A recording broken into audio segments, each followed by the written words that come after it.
Matthew's message, December 9, 2016. Magnified emotions. U.S. election, negative reactions, effects of vibrations, unsettled situation. 2017. Self-love. Love.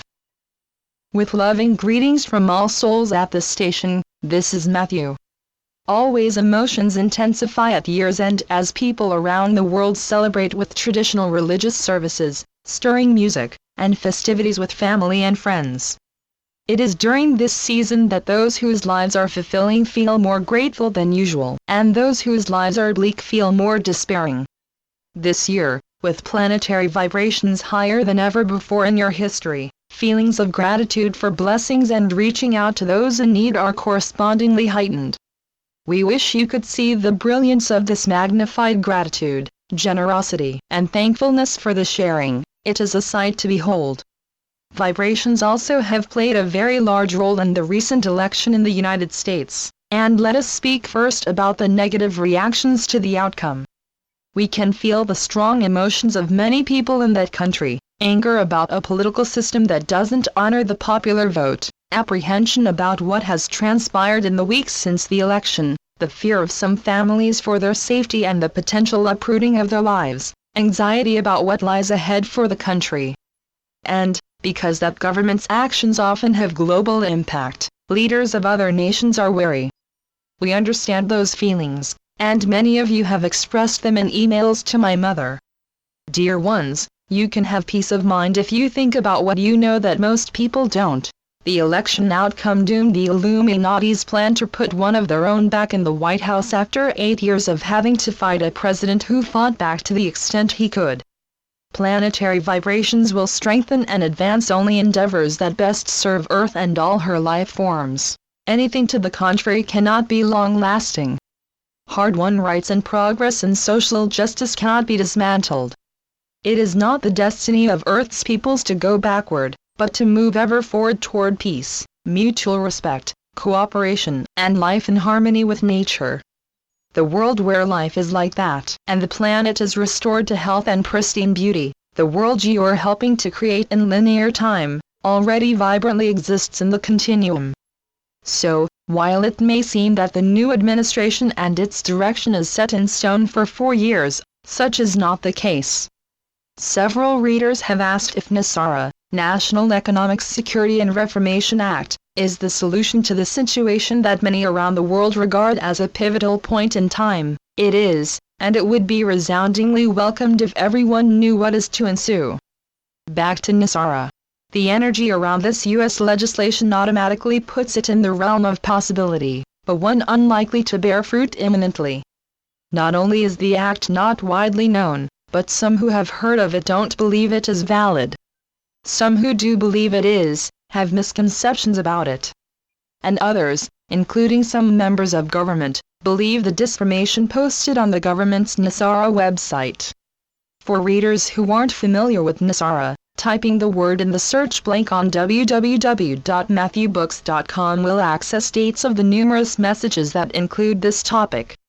For 16 years, the Act's implementation has been prevented by one nefarious means or another, most ruthlessly by the 9/11 betrayal of that country by its leaders, because of its provision that returns the nation to its constitutional status as a sovereign republic, nullifies the existing corporation that was promptly and stealthily established by the Illuminati British royals, and tosses out all office holders.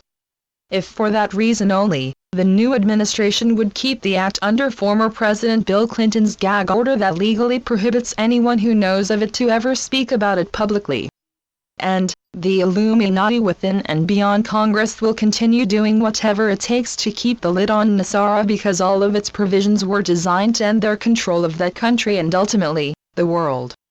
Nevertheless, activity in Earth's energy field of potential pertaining to the election and its aftermath still is tumultuous, so it is possible that the act could be brought to public awareness, and, perhaps by demand of the informed citizenry, the government will be reformed. If so, that would be the way the country gains leadership that will set course in the right direction. And, since this part of Earth's energy field still is so unsettled, other scenarios may arise to lead Bernie Sanders to the Oval Office. That is not a prediction, it is in alignment with the energy flow. We can see Earth's big picture because in the continuum, it is fait accompli, but we can't predict what will happen in the short term. It all depends upon vibrations. A sudden surge of energy from the collective thoughts, feelings, and actions of all life on Earth can propel a situation from probability to certainty, as swiftly as it can reverse it to possibility. So then, let us speak about the flow of energy as it has affected your political scene so far, and its pertinence to what is ahead. This has nothing to do with politics per se, it has everything to do with the vibrations around political matters and how those will play out in accordance with universal laws. Despite loyal supporters during the months of campaigning, both Donald Trump and Hillary Clinton attracted predominantly negative energy attachments, which emit low vibrations. Neither had wholehearted endorsement of their respective parties, but they became the nominees. Mrs. Clinton did so because the DNC gave her the vote count in critical primaries that Mr. Sanders won, and Mr. Trump won the presidential election because the Illuminati's vote manipulation to favor Mrs. Clinton went awry. Thus, vibrations of the energy around both individuals and the corruption in the electoral process were consistently at low levels, and that level has dropped during the weeks since the election due to widespread protests and distress about the president-elect's choice of persons for key positions. When Mr. Sanders entered the race, energy gathering around him had high vibrations in consonance with his character and voters' approval of his reform philosophy. As days passed and support for him increased, the vibratory level kept rising, and it still is as he continues promoting the changes he and his supporters feel are best for the country. The bottom line is, vibrations around Mr. Sanders are aligned with the planetary vibrations that are manifesting light-filled conditions in service to the planet and the peoples. In the weeks and months ahead, Earth will be orbiting in successively lighter planes, where her civilization at last can become free of oppression in body, mind and spirit.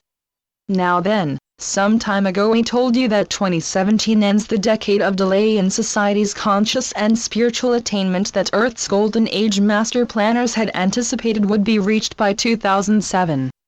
Next year begins a grand new chapter in your world's history as powerful energy waves undergird areas of high vibrations and start manifesting significant changes on your near horizon.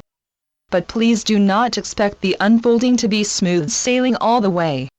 There will be trial and error detours along the lighted pathway, foot dragging on the part of still slumbering souls, and the Illuminati still have remnants of power. They will mount resistance by causing upheavals wherever they can, and using scare tactics. A number of ominous speculations, including an invasion from space, already are circulating.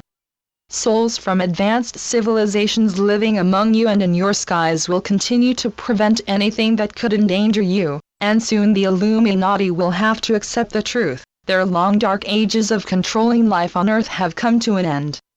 Light workers, you are the vanguard of the growing numbers moving toward a world where love prevails over all. In numerous messages we have told you that love and light are one and the same energy, the most powerful force in the cosmos, and the key to transforming your world, that love is the composition of the soul and the bond that reunites people and animals who are dear to each other. Maybe we haven't told you often enough, though, that growing spiritually and consciously includes loving self. You could say that soul evolvement starts with loving self. You have to know how love feels to you before you can feel love for others and be open to receiving it. Dear brothers and sisters, self-love is not self-centeredness, egotism, vanity, pridefulness, or any other third-density trait. Loving self is honoring your divinity as a part of God. Awakening souls need to understand what love is, and long-time readers may appreciate a reminder of what I told my mother when she asked about love and how it applies to everyday life. In simplest terms, love is God's sharing of Himself with all of His creations. Love is the healing force of the universe. Love is within the soul and needs only your allowance of those innate sensations of loving others and receiving their love for you. Love has no limitations, no boundaries to its capacity. In expression, love is treating others with kindness, fairness, honesty, compassion, helpfulness, caring, respect. If love can be said to have ingredients, then those are some of the ingredients of godly expression in action. Knowing that you and God and every other of God's creations are inseparable, is love. Knowing that Earth is a sentient, conscious life herself, and respecting all of her life forms, is love. Realizing that no one can know others at soul level, and therefore does not judge them, but rather does not condone an action seen as injurious, is love.